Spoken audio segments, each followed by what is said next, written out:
We'll just start it here, and then I can cut wherever. And of course, it's going to be the crazy theme song at the beginning, like. Are you ready? Ready. All right. I think so. I'm never ready.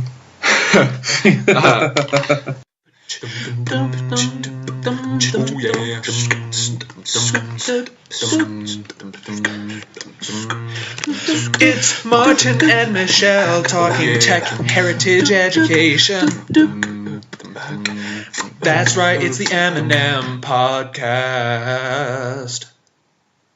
All right, welcome to the M&M podcast. I'm your co-host Michelle, and sitting right next to me is Martin. How you doing, Martin? Good. Very good. So let's see, what is this podcast all about? This is our first episode, so we really don't know what we're doing.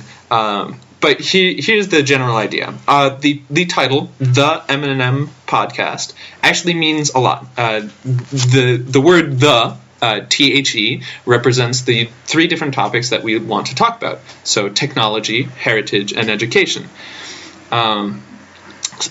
The idea is we want this to be a think tank for both of us and also for the listeners.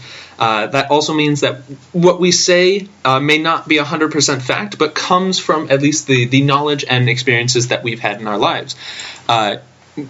Really, this is a big brainstorming place that we just want to lay down ideas and just talk about different subjects and try to inspire the audience to join and think as well. So, yeah. The technology, heritage, education, what does it mean? What does it mean to us? What does it mean to you? How about this? Let's start with technology, because we were talking right before we started today, right? Mm-hmm. About what technology actually means, right? Mm-hmm. Because when we just talk about technology, people think about flashy gadgets and devices, right? That's me. That's you? Most of the time, yeah. As in, like, you buy all sorts of things, or you window shop and you try to...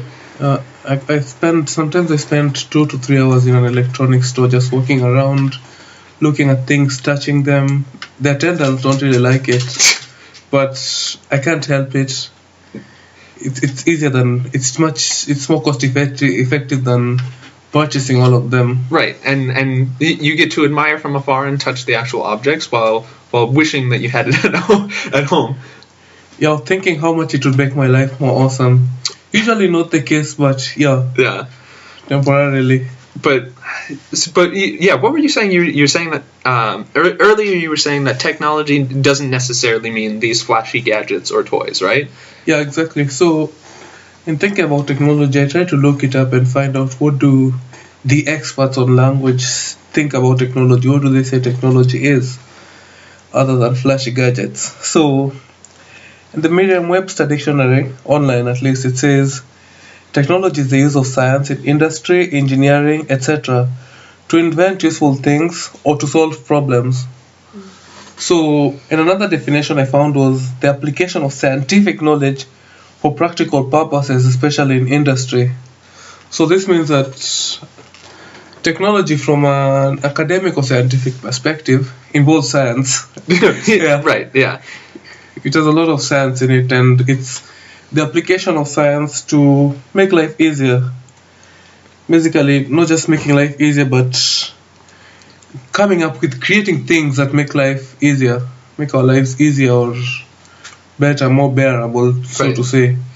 I guess the first question to ask is, oh my goodness, and we have our first caller. It looks like Kanye West. No, a few moments later. So let's see. Let's get back on track. So we're talking about technology. I guess the big thing is that what type of science are we talking about, right? Because you were saying that technology is based on some sort of science, and science in certain respects is the method in which you you go through basically how you think about things. It's a way of thinking, right? Documented ways of thinking, documented records of different phenomena in our environment, so to say. Mm-hmm. Mm-hmm. But it got me wondering about what exactly is technology and what is not. Where do we draw the line? Mhm. between a Core i7 microchip and the wheel. Right. They're very different things. One is practical in the sense that you could build it at your house, and you can literally wheel your wheel around, and you can use cars and bicycles and different chariots or whatnot. But the iCore 7 processor, right, is very specific. That's what's running my computer right now, and has fantastic different ways of being used, but it has a very specific purpose. I mean, similar to the wheel, though. True.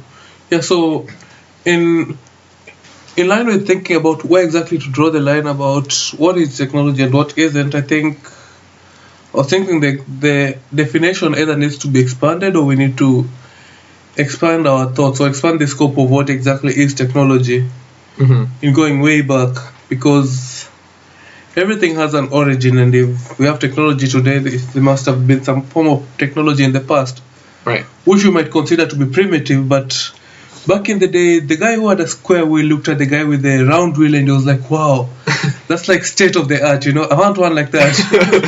Yeah, so, yeah, I mean, I personally would be jealous with the guy with the round wheel as opposed to the square wheel, right? I mean, it would be such a smooth ride, right? I mean, I don't know in what situations the square wheel would work, but, it would work on a triangle. Right, like a triangle pavement where it would just like had to limp. I don't know. Well, anyway, Yeah. enough of that. So, all right. So then, are we saying that technology back in the day was still technology?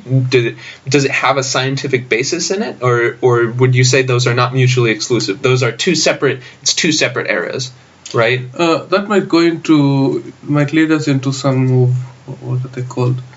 Sociocultural, these theories, anthropological theories about culture and who is advanced and who isn't, because and it's quite controversial in the field itself, where there's no clear definition of how can you say that these people are modern without calling the other people backward, so to say. Right.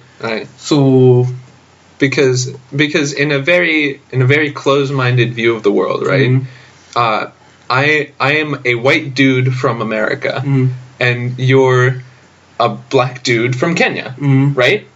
And in certain areas, they would say that the United States is the more advanced country in terms of many number of things. Very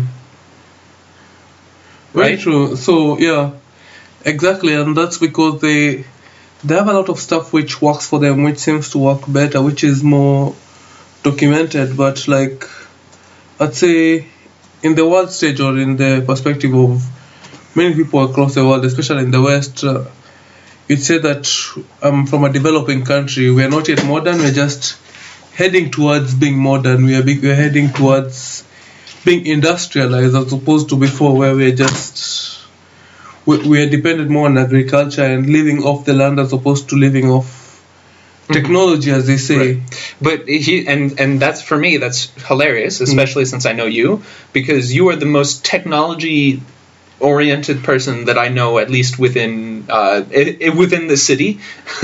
And that's for me, that's not a surprise. That I'm not taken aback by that. That's normal for me. But for some people, it would be like, oh my goodness, really? What?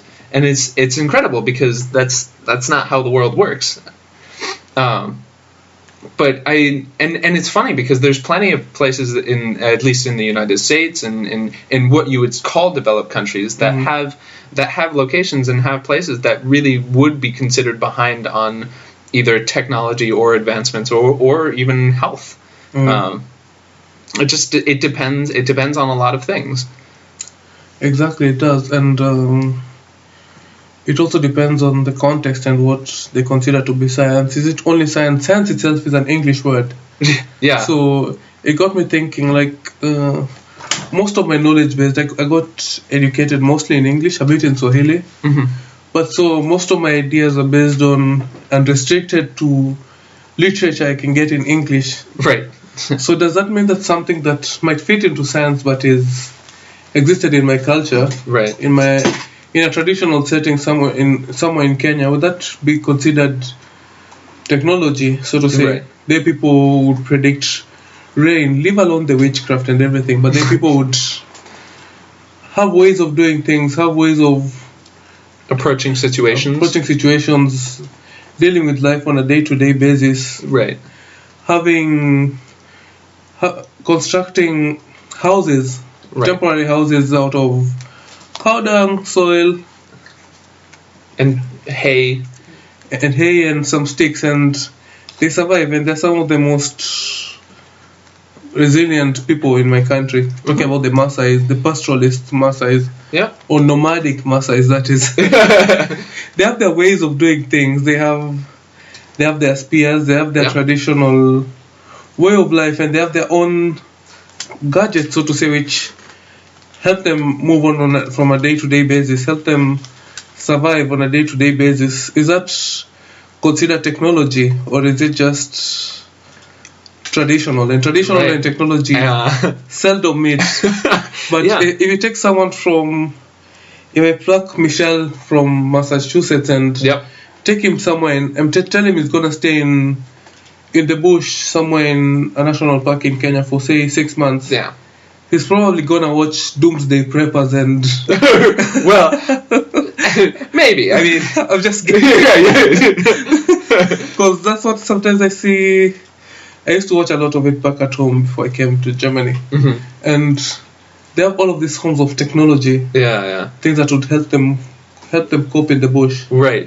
They have this special knife that does ABCD. They have Yeah, there's certain equipment, certain gear that you would get to go out into quote unquote the wild and be able to survive, at least in a way that is suitable for a Western quote unquote advanced culture. True. Which frankly is not necessary. Because I mean you joke about how I would watch like doomsday prep videos. Yeah. But in many respects, one of the things that I enjoyed back at home was I lived in a very forested area, very wooded area, and we had many classes on orienteering and how to basically find yourself in the woods. And a lot of the skills that we were taught during that time was basically how do you survive without any of those modern tools, right? But the thing is that I'm only one case in very many. There's a reason why there's a market for these types of tools and these type of adventures, right? The people want to go out into the wilderness, quote unquote, just like to explore and experience nature. But in many senses, they're experiencing nature through their tools, their technology in the sense. And so, to go back to what you were saying earlier, about the Maasai is, would we consider their dwellings, their homes? Would we consider that a form of technology? Yeah, absolutely. But advanced technology, I think, is where it gets. Where people would say, is it advanced technology? There's some people who would say, no, that it's not advanced technology. There are better ways of constructing buildings. But on the other hand, you actually have nowadays, when we're talking about cultural heritage and preserving certain buildings and certain types of architecture, or creating certain types of buildings, there's certain types of architecture in areas which are better suited for that specific environment, even though the actual construction of another type, maybe your basic brick and mortar steel building. I'm not an architect, so I don't know. But those vernacular dwellings, those dwellings that are made by the locals for the locals, are usually better suited for their environment because they've been living there the entire time. True. I forget what one example, but I think recently there was an earthquake in Nepal, and there was a fair amount of buildings that crumbled. It was a very terrible tragedy, of course, but some of the buildings that actually stood were the buildings constructed by the people who lived in the area and not the developers that came in afterwards. And that's just because their experience, right? Yo, exactly, and that brings us to the H in there. Oh, heritage. Yeah. So heritage. I also looked up heritage. I'm not gonna give a word for word dictionary definition of heritage, but No. they all come down to a human, something that people have come up with and that they're proud of. Mm-hmm. Something that people did and they're proud of. And heritage exists in different ways, Right. mostly cultural heritage and giving people a sense of identity and belonging Mm-hmm. because they're proud of what their people have always been doing and so on and so forth. And it makes them who they are. Yeah. It makes me as a Kenyan proud of things that my ancestors did. Mm-hmm. That's what makes me who I am. That's what makes me think the way I think. Yeah. That's what makes us thrive within our borders. What makes you you? What makes me exactly, and that's my heritage. And we're trying to figure out how to marry the idea of heritage and heritage and technology, Yeah. because it does exist, but Right. to what extent has it been explored? Right. Mm. And I mean, I think we've touched a little bit before, Mhm. right? It's the idea that in terms of architecture, Mhm. the technology that is used for different types of architecture Mm. vary from your modern and your vernacular. And I think in many cases, vernacular is it's a term that's used to basically say not modern not modern architecture. Basically, contraptions. Right. It's not meant to be degrading, but Yeah. it has kind of the It has that effect. right, and which is definitely not the intention, and there's a lot to be learned from vernacular architecture. So some of the most beautiful places I've been are places that thrive on this type of architecture. It's because that's what the people there built for that area. It's special to that area. But then when we're talking about what initially we talked about, which was the flashy technology, cell phones and computers and iPods and iPads and tablets, self-driving cars and cars that drive other cars. I don't know. I'm waiting for that. Hey, it's like tractor trailer cars which drive other cars Soon. Yeah, soon. Yeah.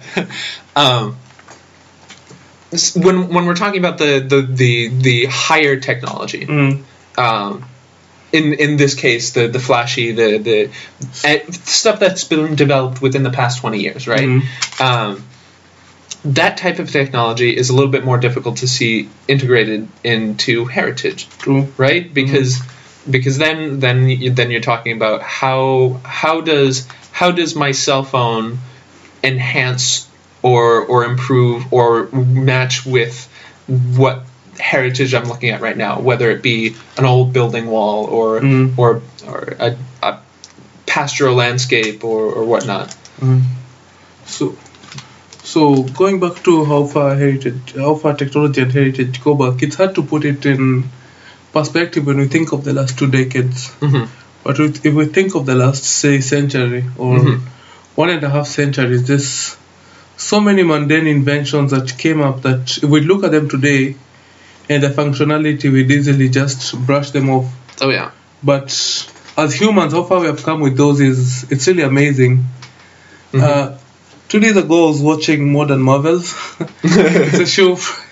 It's an American TV show about what was state of the art about 15 years ago. And when I compare what they talk about then and what I see today, I feel like I'd go back like a robot from the future and just tell them that all these things actually do exist. Yeah. Like they do in all those sci-fi movies. Yeah. Though I'm yet to see the 3 shells. From I don't know. It's escaping my mind right now. I don't know. Wesley Snipes. Oh yeah. Some cryogenic thing where people are frozen and they go to the future where people go to the toilet and instead of paper you find 3 shells. We had to say that, but at the time they talk about like 50 years ago they were trying to come up with cars that could drive themselves, cars that had radar, cars that had reversing. A CCTV system that you could reverse with while just looking at your dashboard. Right. And at the time it looked outlandish. That was from It was a show from the concept cars from the 1950s. Okay. American concept cars from the 1950s. Yeah. And there's a car that had a jet turbine that never came to be. I would hope not. I don't want a jet turbine on my car. They even tried a nuclear car. That's also pretty dumb in many respects. But there's a nuclear ship. Okay, well, yeah, but there's okay, yes, that's. I guess the idea is that you keep it underwater so that True. it doesn't affect you immediately. It just affects everything else. True. Then there was this car which had radar, and it looks silly. At that time, remember, people were coming from the war, Yeah. and there was a lot of romanticism to do with everything war-like, especially the weapons and the fighter jets. Yeah. And there was this car that has radar at the front. It's shaped like a jet fuselage. Mm-hmm. And the idea is that the radar at the front on both sides was supposed to help it to find out how far it is from other objects to stop it from colliding with them. And That's brilliant. at the time, the way the presenter talks about it, the narrator talks about it, he's really awestruck, and it sounds like he almost doesn't believe in it. Yeah. And these people just look like dreamers. They're like, Yeah. and it's exciting for me to see their dreams come true Right. in smaller versions, where it's becoming a feature today that all modern cars, as part of their safety system, they have to have a collision detection system installed Right. in them. And it uses the same thing, radar, Mm-hmm. on a much smaller and more practical scale. Yeah. So to say, the car that had the reverse camera, at the time it looked impossible. And the guy even asks, why can't you just stand back and use the mirror and use the rear windshield? I mean, why not? Yeah. That's how I still drive a car. True. But today it's coming as a standard feature, and Yeah. so that takes me back to heritage and technology, and that there's things that as humans we should really give ourselves a pat on the back for, Mm. like how far we have come and how far we are going. Mm-hmm. Because the idea with heritage is usually we celebrate it because it's good and it helps so many people and it's amazing, and yeah. Yeah, I mean it's and so yes, technology it's really great and amazing. But then it's how do you use technology, at least both in the ancient sense or the older sense that we've talked about and the newer sense, and how can you do that to teach about either the inventions of the past, the inventions of the future, and also the heritage which binds certain communities together. So an example would be if you went to a site and they had basically a walking tour that you can do by scanning your phone at certain stations, and it gives you audio or it gives you certain lessons or tools that you could do to interpret the site using the technology that you have in your pocket. Well, that everybody else has in their pocket, not me, because I still don't own a cell phone. It's okay. I have a landline. It's thanks to you guys at least. Anyway. But there's different ways of utilizing these devices, these modern tech, this modern tech to interact with certain sites. How to do it effectively, I think, is something that a lot of places are still trying to learn how to do. A lot of that, I think, comes down to how do you get the investment to these sites, or to these places, or to these locations, so that you have the capabilities to, I don't know, to pull up audio, pull up different files on a landscape, a building, or something. Also depends on where you live, right? Because if you live in a place where there's not much access to this modern technology, or even if there is a lot of access, there's not a lot of support behind it, then it becomes difficult. Is how do you use, how is it worth it then? Is it worth it? Speaking of it being worth it, I think the biggest driver of technology today, stuff we're proud of and stuff we're not proud of as well, is money. Yeah, money. How much money comes into it? I think we both wish we had more money. True. Like it's often claimed that one of the reasons Tesla's technologies and ideas didn't really make it to the market was his potential sponsors couldn't figure out how they can monetize it. JP Morgan, I think. They would have sponsored him, but they didn't figure out how they're going to bill power being transmitted through the air. Right. Where anybody could get it. And that's still the biggest push of technology today, money. If it can't be monetized, it gets thrown under the rug. Yeah. Or if it can't be militarized. Actually, and you know what? That you joke about that, but militarization is probably where you get most of the technology that we find in this world. True. That's like we laugh about it, but it's really true. I mean I think one of the reasons that the United States and pretty much any other country that still holds a vast amount of military, the reason why they get either such a huge budget or they basically get a good portion of government funds is because there's a lot of advancements in technology that happen within the army or with army contractors. And I mean, there's plenty of heritage sites. There's plenty of different places that talk about you did a class, right? It was militarized landscapes. I almost did it. You almost did it. Okay. But I mean, the idea is that there are places in this world that are remembered for its militarized nature or basically wars.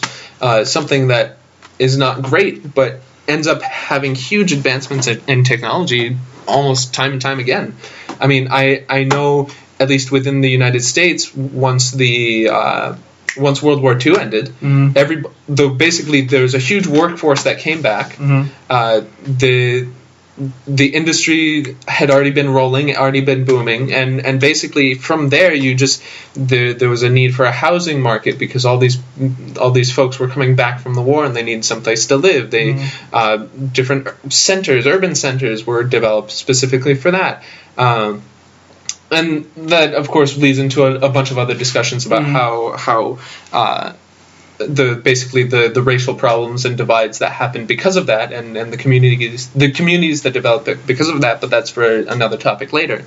The idea is, though, that military, for some, I mean, it makes sense. You're trying to develop things quick and fast to be more effective at war, and it gives you pressure to do things. And while you might not see investment in the immediate, they still produce stuff.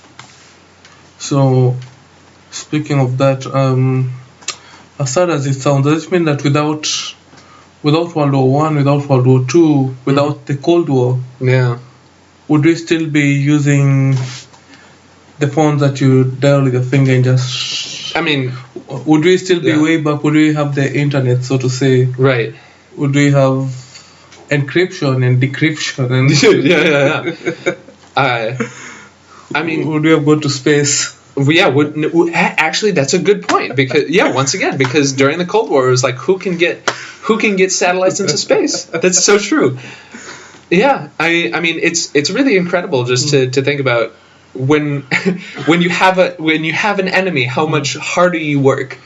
Because I mean I know this for the classes I take. If I don't have any pressure from anybody to actually give actual content or do something that is worthwhile in the long run, then I don't feel the pressure. But if I'm working in a group, if I need to prove myself, to show that I have worth, that I can produce content, then I get to work, and I'm ashamed of that in one sense, because that doesn't mean I'm necessarily a hard worker, but I'm not ashamed of that because it's part of encouragement. It makes me want to do things better, right? If I have competition, it wants me to do things better. True. I think it's human.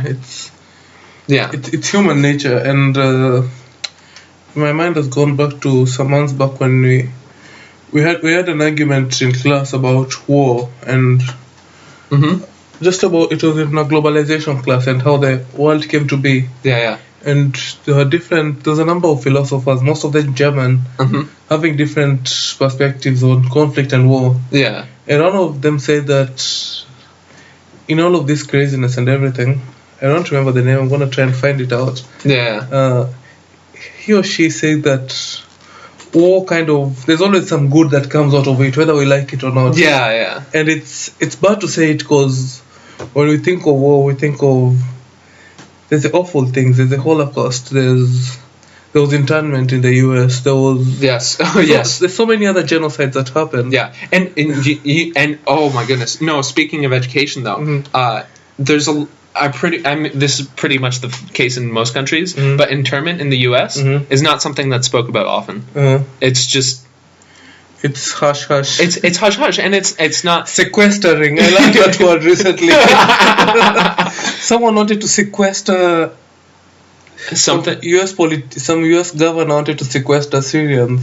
Oh, Something yeah. of the sort. I mean, some of those folks back at home are really quite brilliant. Same with in France, which, by the way, if the audience doesn't know, I have the dual citizenship of two very nationalistic countries. It's okay though. I live with it, and it's totally fine. All right, so I think we're rounding out to about the time that we want to do for today. Unless you have anything to add, I think we'll be good. Yes? Yes, I think will be good. And from the discussion, we also have so much material for future discussions. Oh yeah. Oh my goodness, yeah. It'll be good. We'll sit down and we'll figure it out. So thank you very much, and we'll see you next time on the M&M podcast. See you.